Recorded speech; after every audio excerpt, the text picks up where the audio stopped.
Darasoonni gaafatanii gaafii fi deebii mee guyyaa iidaa uffata akkamiin kabajuu qabnaa gaafii jette. Dura isin gabroota aadaati moo gabroota rabbiiti? Gabroota rabbiiti. Namaan itti himu beekuun qaba nama waltaan ittiin haasa'een jaamiree hoggaas. Boo isin gabroota rabbiiti moo gabroota aadaati? Warri gabroota rabbii taatan harka baasame. Gabroota aadaati gabroota aadaati ijoollee yoo harka baasuu baates fuula keessan laalina. Gabroota aadaati gabricha aadaati qajees fuula keessan laalina. Warri gabricha rabbiiti jettan mee harka baasa. Allahu akbar. Allahu akbar. Allahu akbar. Akkas taatuga. Addaan isinii baasa. Mee uffata akkamiin kabajna iidaa gaafii jettu. Akkin jeen iiddi yoo ibaadaa taate uffata muslimaatiin uffata ibaadaatiin kabajaniin jeen. Yoo iiddi aadaa taate aadaan haala amala keeti. Nama gabbaru as dhufne yoo? Rabbi gabbaruu dhufneefi? Kana dhiirti. Akkasitti iiddi yoo aadaa taate uffata aadaatiin dhufta. Iiddi ibaadaa yoo taate uffata muslimaatiin dhuftaan jeen. Dubbiin tun akumatti olootti taate boo. Aboo rabbi kheyrii oloo nutti hin godhin. Amiin. Dubbiin tun olootti taanaan akkin jeen akka fakkeenya poolisiin qaamni mootummaa huccuu poolisummaa uffatee hoggaa dhufu qaama mootummaa ta'uu beeksisuu isaati. Qaama mootummaati jennee akka nuti kabajnu akka seera namni eegu qaamni mootummaa irree mootummaati kabajamu qaba. Akkasitti hubadha. Isinii galtee moo? Mee warri nu galtee tan harka baasa. Waslaattaa bakka seentu warra ni galta. Akkin jeen akka poolisiin yoo ni marqee isin dabaluu baadhe yoo shari'aa faallesitanii baatanii sila. Akka poolisiin qaamni mootummaa uffata kaayatee yoo dhufu gahee isaa guuttatee leenjii haadha jechuu isaati bar. Poolisiin akkasii sun leenjii haadhaa jechuu. Qaama mootummaati kabajamuu qaba, hawaasni kabajuu qaba, seera kabachisiisaa nageenya eegeechuuf milikataan jedhe. Isin nuti ibaadaaf dhufne muslima ibaadaaf yaane jechuudhaaf milikata hayam makkatti hoosii galaayiin jeen. Akka poolistichi waan isa fakkaatu godhe sanitti. Leenjii waan qabuuf ka. Isin muslima taatanii diin kana keessa leenjii waan qabdaniif isinoo uffata ibaadaadhaa uffattanii uffata muslimaa uffatu qabdaniin kun akkatti hooyiin jeen. Yoo diin keetirra leenjiyaa taate sila akkastu si fakkaata. Ammas xiqqootti haftee bar. Aboo gaansii ta'uu baattu. Ani laal aadaa warra rabbiin gurraacha garaa garbaajuu hin fedhuun jeen. Dhageessanii boo waan hin jee? Dhageessanii waan hin jee? Aadaa warra rabbiin gurraacha garaa garbaajuu hin fedhuun jeen. Isinoo ni feetanii? Aboo rabbiin gurraacha ni jettanii? Akka kana ni qeebaltanii? Akka kanaan aadaa warra rabbiin gurraacha garaa garbaajuu hin fedhuun jeen akkamitti hin fedhu jettaa hiboo? Dhageessa bor wallaalaan musiiba qabaa beekadhu. Rabbittuu falmaa ni godhaa beek. Kana hoggaa inni kana je hin fedhu jechuu kana seeratti biyyattii tanaati seera biyya kanaati ni danda'ama hin beeytuun jeen. Masjida karaa ol ispaaltiirra karaa ol masjidaa jira. Karaa gad mataskaanaa jira.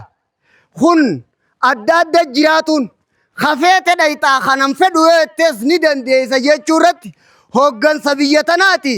Sammuu fi qabeenyaa fi amantiidha misoomsee mootummaa kanaati quban qabduu hin jeen dhamaa akkas jennini bar. Allahu akbar. Allahu akbar. Waan masjidaa fi kana walitti diiginiin odoo warri rabbiin tokko juu gurraacha garaa garbaati yaadhaa jechuun dirqiidha boo? Ni jiraa kun? Ni jettanii kana? Allahu akbar. Falillaa alhamdu. Akka deebi'a. Hoggansa seera biyyattii tanaati. Addunyaadhaa fi sammuudhaa fi amantiidha misoomsee jaamaa milikata isaatiin jedhe. Godda seentu laallatta gaarra guyyaani. Hogguu kana xiqqisho ni laafee bar agartee aboo yoo sii ta'uu baatte an rabbiin gurraacha garaa garbaa hin ju'u jeen ni jettanii isinoo ragaan hin jennu afaanii qofa odoon taane salaata keessa qaraane nuti salaata hogguu salaannu subhaanaka allaahumma rabbanaa wabihamdika allaahumma wafir lii gizee jennu hiikkaan subhaana juusun amman beekigaa qaraane adillaa dheettanii beekadhu saman guddoon gizee du'aa ifittan hogguu taan ni iftanii amma subhaana rabbi kan jenni gizee taan subhaanaan achiisun hiikkaan isaa waan siin hin mallirraa hin si qulqulleeysa rabbiin gurraacha garaa garbaa waan ju'an jechuu bar mee subhaanallaa takka jaa aboo subhaanallaa jaa akkana jechuun gurraacha garaa garbaa hin jennu jechuudha hiikkaan isaa ni jettanii gurraacha garaa garbaa ja'a jechuun hin salaatinaa jechuu akkas taatu ati amantii teen beeytu seera biyyattiin beeytu ahaa eegumaan akkana jeeni aare boodaan akkanaan dhabamu iidarrattis ni nima jeeni dhufe boo laal amma nama kana karaa meeqaanin itti haasa'e sadii bar hogguu inni afaan wallaale uffata foolisiitiin himeef hogguu inni afaan wallaale amantii meeqaa jiraan himeef hogguu inni afaan wallaale salaata keessa qaraatee subhaana hoggaa sujuuda keessa jettu jilba qabannaa keessa jettu hogguusi hiikkaan subhaana juu kullaal miti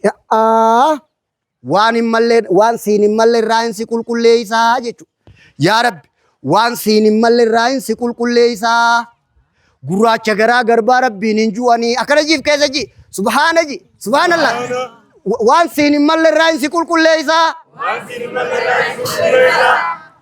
nuti gurraacha garaa garbaa rabbiin hin jennu salaata keessa barre mee salaata keenya akka baarka bas Allahu Akbar. jaawa akkana raddeem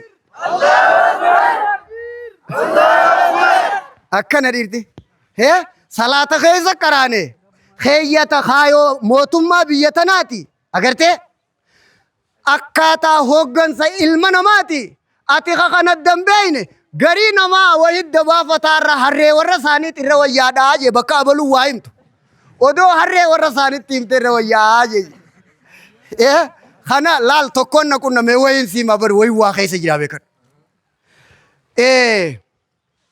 aboo kashee amini mu tokko dura kana isinii himuudhaaf mee isin akkin jee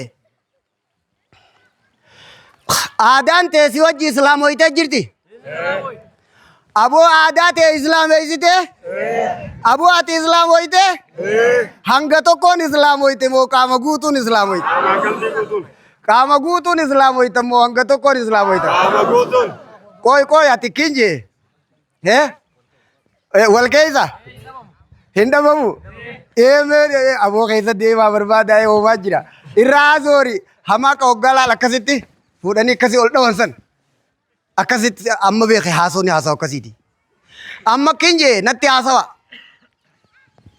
isin aadaan teessan isin wajji islaamoyte aboo aadaan tee islaamoyte mee ani an muslima laal akkan siin jee bar quraanaan fiduu deema an islaamoyeetin jira aadaan tiyyaas haala amala kiyyaa haala amalli kiyyallee na wajji islaamoyee jira warri jettan haala amalli kiyyaas na wajji islaamee aadaa jechuun kun haala amala jechuu bar asii achi rabbiin naa beeka asii achi naa beekkate jechuudha beekadhu ni jettanii bokkana isin islaamni baalagee ni qaba baalagummaan tun teenya akkasi dabaafadha waslaata akkasi herdubbiin asii achi naa beekkata laal tokkoon maraataan ikkiyee jambeeyta aboo aayyoo teetii fi haatee qabirra feetaa jennaaniini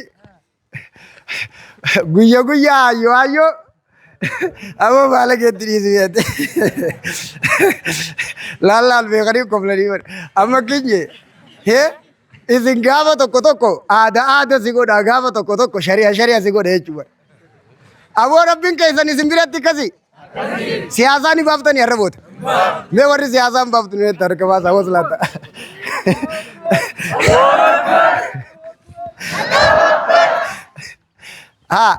laal akkin jee nama harka baasuu dide fuula keessan laaltan fedhinnaadha waan ta'eef ani islaamoyeetiin jira aadaan tiyyaas na wajji islaamoyti kajettan मैं harkabaasa.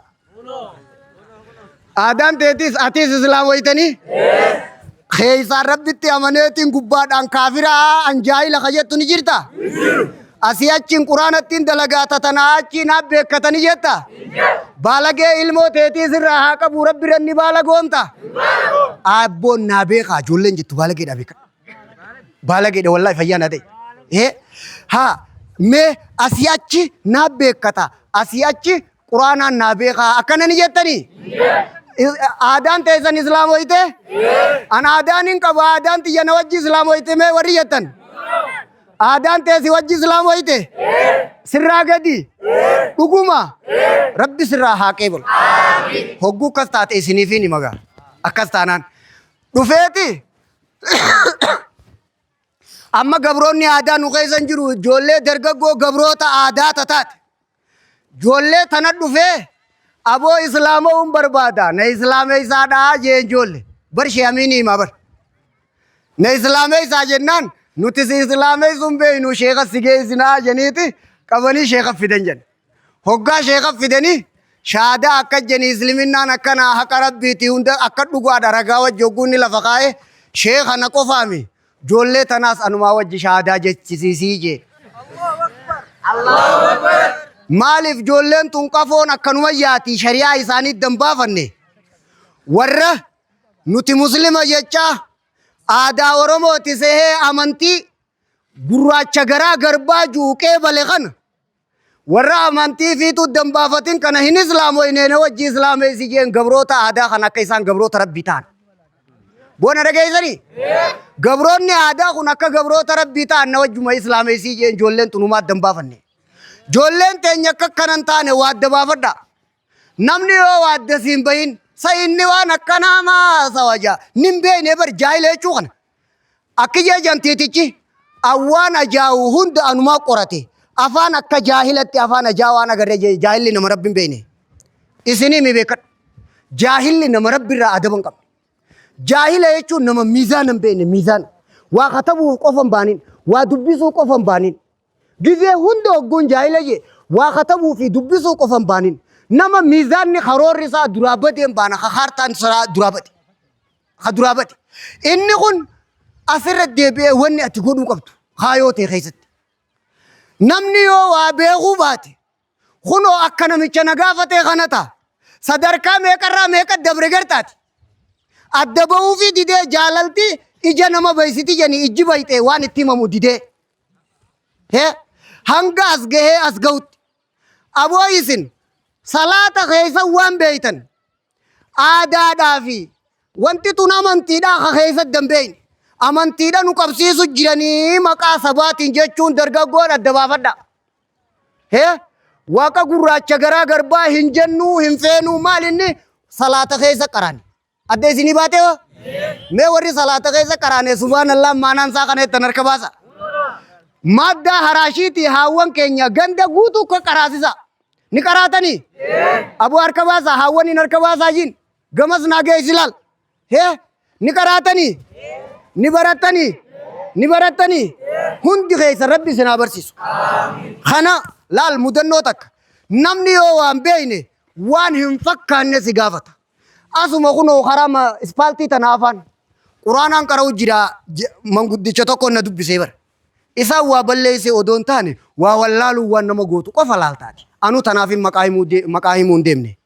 Gandaa'uun himu isa dhiisi. Quraanaan qara'u jira. Na dubbisee mire abuu angaata wali jirru tanaa wal taane kan na dhiibu kun maali? Duraayin ichi siqee qaamumaanin duraa deemee fixe jechumaan akkasitti. Hay ati reefu gizeen si dubbisu maa diddee jee. Quraanaan qara'u jiraan jeen. Quraanni narra jabaadhaayii jee. Maal seetan? Laal. Waan wallaalli nama godhu. Quraanni narra jabaadhaami namni nuu kasirra jabaadhaa guute yoo hin jeen maal qaba? Ati quraanaaf oota achi olii maal godha? Himo achi olii maal godha? Quraanaaf oota ati namni nuu kasirra jabaa guute yoo hin jeen wayumaan balleeyse. Kanuma akkasii ammoo laal wallaalaadha. Yaaboo numa barsiisi malee. Hay Oromummaan islaamummaa irra jabduudha jaabar wasaqa gartaati. Akkana jeen na gaafate. أبا غيتي في ربي غي خمتو جالا جيتين قافت هقولني كان جينا قافت ترى بيخي قافة أو واسني هي خنا والفكاتا بيخي قرآني نرجبات أجوغن هي يونين أكنا جين نيجنا فلامي هنقافتيو اتديزه تمان خنومان ديبسين نقافة يا أتي إنقد ديزه خطجي هاسو بيرو تركا خطجيس درگaggo nagaafate san ammoo akkin godhe aadaadhaa fi islaamummaa oromummaa fi islaamummaa kamtu caala hoggaa inni naan jee rabbii keetii fi abbaa kee kamtu caalaa jeen amma duriif insaaniyyummaa namummaa keessa jira he akkasi qabamee takka akkasi dhaabbate laal islaamummaa caala yoon jeen jaahila akka quraanaan na caalaayii karee fujuusan sanii beekan karaa san dhufe hogguu kana akka inni ganaffalee qarreen seenne maalin godhe rabbii keetii fi abbaa kee kamtu caalaan jeen aadaan duuba haala amala abbaa keetiiti hibo aboo haala amala nama dhume aada jechuun haala amala nama dhume jechuun haala amala nama dhumeetiif rabbi ni dhabdanii haala amala nama dhumeetiif rabbi ni dhabnu warreettan harka baasi dhuguma ربين كيسر رجادا يا رب نمل كيس يا رب نمل كيس ربين كين يكجي يا أيها الذين آمنوا دخلوا في السلم كافة يا ور ربي تيامنتن إسلام ما خيس سينا حالة شفتاتنين قام قوتون سينا داجي هنو رجال أكيدتو ربين إسلام ما قام قوتون سينا جي هنگتو قرامنتي هنگتو قنم بفنه أسياتي آدان نابيغا أسياتي قرآن نابيغا نيتا كان أسياتي نابيغ كتا أسياتي ربي نابيغا نيتا أبو شودي ربي غيتني دلايدا حركتو کو خيشا قاتت حركتو کو أسكنتي مسلم نيتا و سياسات ربي سراني كيبالا إسلام ما قام قوتون سينام قرآن آخون آدان تياس نوجي إسلامو إيتي جيچو دمانا نسا إيه هندي إسلامو إيتي akkana jechu dhageessanii boo isin itti baate hundi islaamoiteen turkan adda isinii baate isin islaamummaa haadha abbaa keessan irraa dhaaltan irra guddattan kanamni yoo dhalate achumaayyoo hafee muslima kana deebitanii guyyaa keessa har'aan tana amata 3 fi 4 keessatti maqaa waan birootiin nu muslimaa nu jijjiiruu barbaaddanii ni ta'a bakka kun ni jijjiiramtanii dhimma mootummaatii miti dhimma amantiitii hubadhu siyaasaan sun sitti hin fakkaatin hee waaqa gurraacha garaa garbaa labsuun tanaa fi tana sitti hin fakkaatin abbaan fedhe haa labsu arrabbiin akkanan juuni amantaati arrabbiin akkanan juuni amantaa salaata keessa qaraate nuti uffata warra rabbiin gurraacha juuni feetanii aadaa warra rabbiin gurraacha juuni feetanii aadaa warra rabbiin gurraacha juun feenu warri hedduu harka baas Allahu Akbar Allahu Akbar Allahu Akbar rabbiin hadiisatti nabiin keenya sallallahu alayhi wa sallam man tashabbaha biqawmin fahuwa minhum rawahu ahmadu wa sahhahu shaykh al-albani fi irwa al-ghalil namni ummata tokko fakkaate ummatuma sanirraa hiijeeyan itti fakkaatu uffata warra rabbiin gurraacha juu hin uffatin yoo rabbi wajjihana kaasu jetti malee dhageessanii boo adda isinii baatee hinje namni ummata tokko fakkaate ummatuma sanii wajjiinii akka kun dhoorkaadhaa rabbiin akkanan jennu salaata keessa qaraanee kana galtee ilmaan kee ni barsiifta rabbiin akkanan jennu subhaanallah jechuu hiikkaan isaatii ni barsiiftaa hinsiin jee rabbii kanaan akkanan jaanii subhaanallah jechuu qabaa ni barsiiftaa hinsiin jee asirra deemteeti gowwaa tokko tokko ka bakka irraa faxare irraa duutu dhageeyse amantiin lama wal cinaa jiraatuun hiikkaan si kana kennaa reefu san gowwaa saniin hin cafaquudhaa deemaa beekan eenyummaa keenya qaamni mootummaadhaa ka leenjii qabu akka deemaa hoggaan juus kana wanni feete sirraan buufti yoo islaamummaa dhiisii jette maleedhaa hubadhu agartee wayii waa jala jira mitiin xiqqaattuus ijanii qabdii janii kam gizee akkas ilaalan sirri moo sirri ijanii qabdii akkana jechuudha duuba akkasi hubadhaa adda baafadhaa baratu qabna wal barsiisaa kun kanuma gaayii maal barannee arra rabbiin dandayaadha sababaa jijjiiree argamsiisuu irratti rabbiin dandaya uumaa tana akka fideet akka jiraachisee bar waan inni eegaree fuime akkasiin galuuf inni irra deebi'e aboo dandeettii rabbii akka beekumsa keenyaatiin hin madaallu irraa baanee jirra akkana jechuudha. Kana qabxii tana as kaa'e. Rabbii keenya guddina rabbii akka warri rabbiin beekne rabbi beekutti rabbiin hin yaamnu nuti. Waan hin mallee rabbiin dubbannu waaqa gurraacha garaa garbaa rabbiin hin jettanii boo isin. Isin aadaan teessan muslima taate islaamoytanii aadaan hin qaba. Aadaan xiyyaas na wajji islaamoyte sa ilmoon sirraa dhalattuu islaamaayii ati atummaan nam lama taataa duraan. Bari wallaala kan akka inni nama godhu way gartee ati. Duraanuu namuma tokko. Namichuma tokko beeke karaa lama dalagataa iyyaalloodhaa beeke hattuut akkas nama dalaga. Asiin amantiidha asiin aadaadha jee bar. Iyyaalaa beekadhu hattu. Asiin amantii asiin aadaadha jee. An kara tokkoon amanee kara tokkoon irraa nan bifanne warri guututti amantan harka baasa. Bar booda akka didda jeeti beeke harka baasaa heddommaata kana wayi jala jiraa beekadhu. Isinii taate salaata keessa qaraataniifi akka galtanii kan wal barsiiftan. Nuti rabbiin akkana hin jennu uffata warra rabbiin gurraacha juu ni uffattanii. Aadaa warra rabbiin gurraacha juu ni qeebaltanii. Aadaa warra rabbiin gurraacha juu ni qeebaltanii. Beeki gaa akka xirra deddeebi'ee jechuun kiyya. Namni akkatti hasaaruu manna afaan irrattuu nama ulfaata. Meekkamumatti ati bal'ina samii kanaatu beeki qorataa kamiitu saayinsaawaa kamii qoratee kun rabbi ta'uu isinitti hime boo isin. Isin warri rabbiin gurraacha garaa garbaatii kana kajettan kana eenyu qoratee isinii hime barattoota gaafadheetiin jiraanaaf deebiftan. Eenyu ka irra ga'e isa kana. Inni kun akkana ta'uusaa ka qoratee irra ga'e sun eenyu abbaa isaa himii. Agartee baramuu qaba wanni abbaan qabne hin jirtu. Akkana jechuun maanaan isaa kana dhiirti. Oosaan ajaan quraana irra jira beekaatiin gaafadheetti dhiise malee laal akkana jee akkatti himamuu jira akkasii adda baafadhaa isin. Haya arra jummaanis waan jiruuf salaataas salaanneet hutubaas gabaabsinee wanni isin ta'uu qabdan. Nuti shari'aa rabbiin jijjiirurra wal taanee boo rabbiin ni kafartanii uffata kaafiraa ni qeebaltanii. Hin qeeballuu kana afaan guutuun jetta abbaan fedhe qaamni mootummaadha. Aadaan xiyya na wajji islaamoytee jirti jechuu fedhinna qaba. Qaamni mootummaa hawaasni naannoon biyya feete aadaan xiyya na wajji islaamoytee jirti jechuu fedhinna qaba. Na wajjiin islaamoynee jechuufis fedhinna qaba. Fedhinna saboo namni horittu amanuu qaba jedhanii isaanii ajajuun dhageenyaatti ta'is abduddiinaari.